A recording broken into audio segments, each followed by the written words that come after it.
आज है 20 दिसंबर और हम शुरू करते हैं आज के करंट अफेयर्स। पहला आयंस वगीर, ये करवारी क्लास सबमरीन है। ठीक है, प्रोजेक्ट 75 के अंडर बना है। इसमें 6 सबमरीन्स बनी थी। INS Kalvari, INS Khanderi, INS Karanj, INS Vela, INS Vagir और आईएनएस बख्शीर। ठीक है, उसके बाद एशियन जायंट टॉर्टोइज, ये कई देशों में पाया जाता है including India, Bangladesh, Indonesia, Malaysia. ठीक है, IUCN में ये क्रिटिकली इंडेंजर्ड है और साइट्स में अपेंडिक्स 2 में है और इंडिया के जो Indian wild life protection act है उसमें शेड्यूल 4 में है। उसके बाद ETL मैराथन, ETL का मतलब अटल टिंकरिंग लैब। ठीक है, ये मैराथन जो इनोवेशन चैलेंज की तरह अब इसको चलाया जाएगा पूरे नेशनल लेवल पर। इसकी थीम होगी इंडियाज G20 प्रेसिडेंसी। ठीक है, उसके बाद international centre for automatic technology और automatic research association of India ने मिलकर एक टेस्टिंग फैसिलिटी बनाई है इंडिया में। ठीक है, नेशनल टेस्टिंग हाउस इंडिया में 1912 में बना था, जो गवर्नमेंट टेस्ट हाउस के नाम से बना था, अलीपुर कलकत्ता में।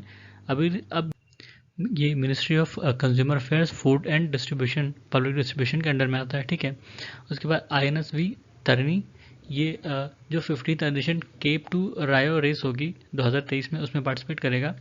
ये दूसरी सेल बोट है इंडिया में, पहली INS मेहंदी। ठीक है, उसके बाद ओरान लैंड, ओरान लैंड क्या होता है?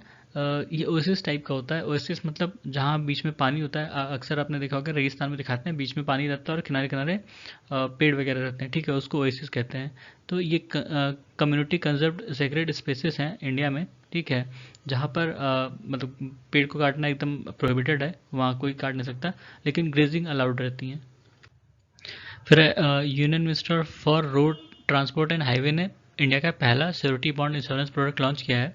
श्योरिटी बॉन्ड इंश्योरेंस प्रोडक्ट होता क्या है? ये एक तरह का रिटर्न एग्रीमेंट है जिसमें कंप्लायंस, पेमेंट, परफॉर्मेंस की बात होती है। ठीक है, इसमें 3 पार्टीज इन्वॉल्व होती हैं। एक जो मतलब जिनको प्रिंसिपल कहा जाता है, जो उस बॉन्ड को परचेज करेगा। दूसरा इंश्योरर होता है, ठीक है, जिसको श्योरिटी कहते हैं, वो इंश्योरेंस कंपनी होगी कोई। तीसरा ऑब्लिगी, जिसको वो उस बॉन्ड से प्रॉफिट या बेनिफिट चाहिए होता है। फिर है कन्मिंग मॉन्ट्रियल एग्रीमेंट या कन्मिंग मॉन्ट्रियल ग्लोबल बायोडाइवर्सिटी फ्रेमवर्क, जो कि अभी COP 15 हो रहा था CBD का। ठीक है, कंजर्वेशन ऑफ बायोडाइवर्सिटी, उसका ये मतलब COP 15 हो रहा था, उसमें 23 टारगेट पर एग्री किए जो कंट्रीज पार्टिसिपेट की। ठीक है, इन 23 टारगेट को 2030 तक अचीव करना है। इसमें कई सारे टारगेट्स हैं।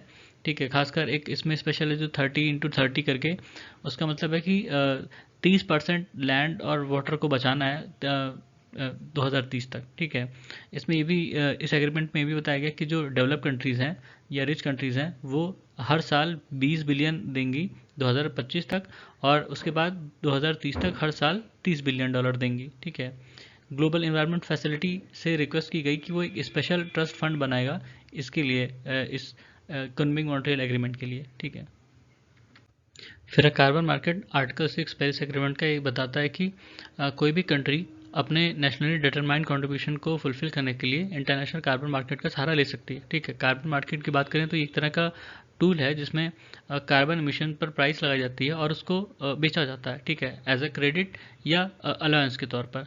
कार्बन क्रेडिट की बात करें तो ये ट्रेडेबल परमिट है, जिसका मतलब होता है कि 1 टन कार्बन डाइऑक्साइड एटमॉस्फेयर से हटा दिया गया या घटा दिया गया या उसको कहीं स्टोर कर दिया गया। ठीक है, और कार्बन अलायंस होता है, वो एक कैप होता है जो हर कंट्री अपने हिसाब से डिटरमाइन करती है, जो भी उनके टारगेट होते हैं एमिशन रिडक्शन के।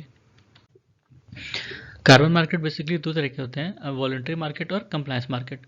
वॉलंटरी मार्केट में क्या होता है कि जो इमिटर्स होते हैं, नॉर्मली जो प्राइवेट इंडिविजुअल्स होते हैं या कॉरपोरेशंस होती हैं, वो अपना इमिशन कम नहीं करती, कार्बन इमिशन कम नहीं करती हैं, वो क्रेडिट खरीद लेती हैं अपने उस टारगेट को पूरा करने के लिए। कोई जो दूसरी कंपनीज हैं जो इस फील्ड में काम कर रही हैं, उससे कार्बन क्रेडिट खरीद लेती हैं।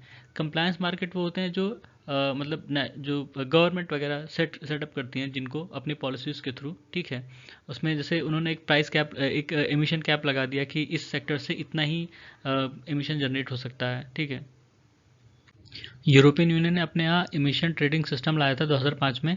इसमें उन्होंने बताया था कि जो उनके यहाँ जितनी कंट्रीज़ हैं, वो अपने हिसाब से हर सेक्टर के लिए एक कैप या लिमिट सेट कर सकती हैं। ठीक है, ये उनके खुद के जो टारगेट होंगे, जो उनका एमिशन टारगेट है, उस हिसाब से वो सेट कर सकती हैं। फिर यूरोपियन यूनियन ने डिसाइड किया है कि वो हर बड़े बिजनेस पे 15% टैक्स लगाएगी। क्यों? क्योंकि ये जो बड़े बिजनेस होते हैं ये क्या करते हैं, ये टैक्स हेवन कंट्रीज में शिफ्ट हो जाते हैं जहाँ उनको जीरो टैक्स देना पड़ता है, ठीक है। और उनका जो बिजनेस होता है वो वहाँ पर नहीं होता, वो किसी दूसरी कंट्रीज में होता है। उनका जैसे सब्सटेंशियल बिजनेस जो होता है वो दूसरी कंट्रीज में, मान लीजिए कोई कंट्री है, उसने मॉरिशस में अपना बेस बनाया, ठीक है, वहाँ से आई और फिर वो इंडिया में उसका सारा बिजनेस इंडिया में है, ठीक है। पर वो इंडिया में टैक्स नहीं दे रही है क्योंकि वो उनके यहाँ टैक्स फ्री है और इंडिया वाले टैक्स कर नहीं सकते उन पे, ठीक है। तो इसमें जो OECD का प्लान था इसमें दो चीज़ें उन्होंने बताया कि कौन सी एक एंटिटी है या कंट्री है जो टैक्स कर सकती है किसी बिजनेस को, और कितना टैक्स होना चाहिए कम से कम, ठीक है।